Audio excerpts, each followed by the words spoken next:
Les outils de création de l'expérience client off et online. Jean-François Lemoine, bonjour. Bonjour. Jean-François Lemoine, professeur des universités, Université Paris 1 Panthéon-Sorbonne, où vous dirigez l'école doctorale, management, et ESCA School of Management.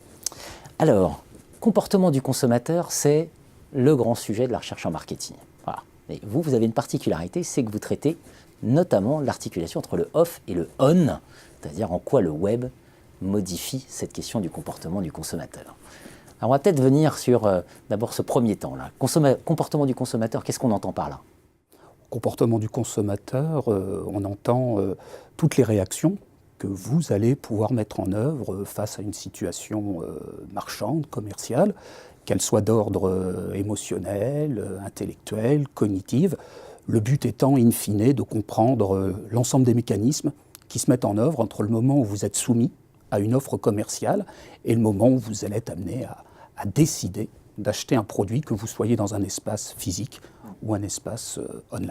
Alors évidemment, la grande question, c'est en quoi les recherches sur le comportement du consommateur restent pertinentes avec le web.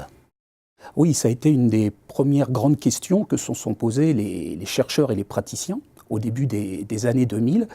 Existe-t-il un comportement spécifique de l'internaute ou peut-on analyser le comportement de cet internaute à l'aide de modèles traditionnels tels que nous les connaissions depuis des dizaines d'années en marketing?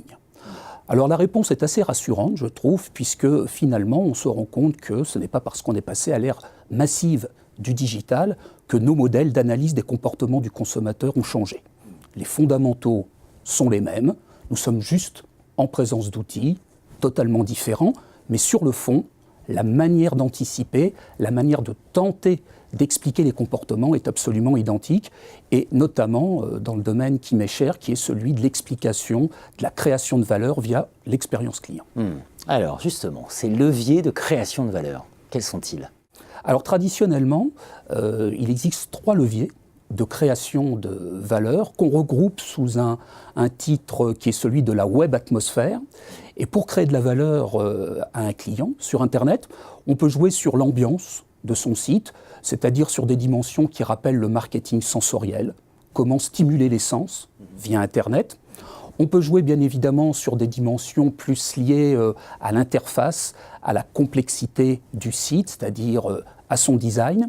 Et puis surtout, et Internet a permis de substantiellement développer cette notion, la notion de présence sociale. Que faut-il faire pour que notre internaute, lorsqu'il achète, lorsqu'il surfe sur un site, ne se sente pas isolé, qu'il ressente ce que nous appelons en marketing la présence sociale?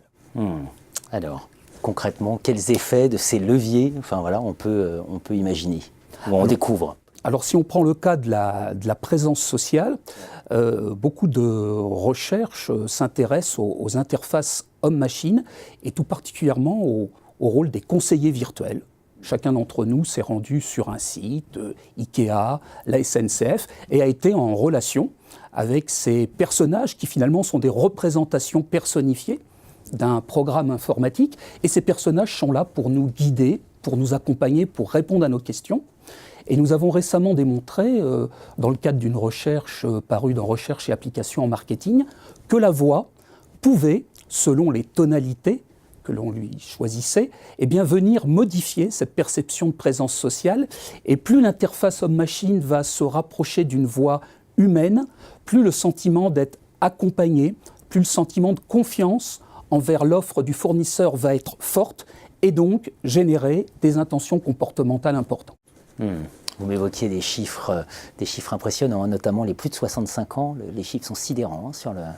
Oui, en 2018, on a 80% des plus de 65 ans qui ont déjà acheté sur le web. C'est un chiffre en augmentation de plus de 20 points sur les 10 dernières années.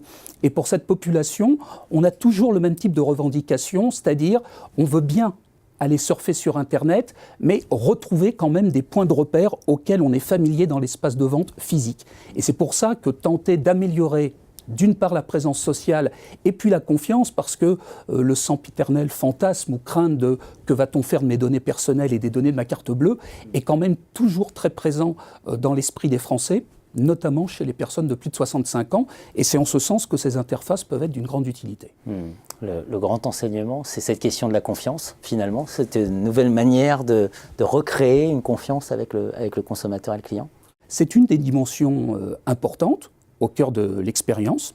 Ça n'est pas la seule, puisque l'expérience peut aussi reposer sur, je dirais, une offre de plaisir. Comment offrir ce que nous appelons des gratifications émotionnelles, hédoniques lors de l'acte d'achat. Il faut rendre l'acte d'achat, y compris sur le web, beaucoup plus émotionnel, beaucoup plus plaisant, et ceci tout simplement dans une logique de différenciation. Il faut savoir qu'en 2018, il y a en France 173 000 sites marchands actifs, avec depuis 10 ans un taux d'augmentation de 10% par an. Donc quand on a vu ces chiffres, voilà, on comprend que la notion de différenciation doit être au rendez-vous. Et si ça n'est pas une différenciation par la satisfaction, par la confiance, ce peut être une satisfaction par le plaisir que vous allez offrir à votre internaute lors de sa navigation. Et de nouveau, les variables que j'évoquais avec vous tout à l'heure sont au rendez-vous. Le rôle des couleurs, le rôle des typographies, le rôle des avis clients.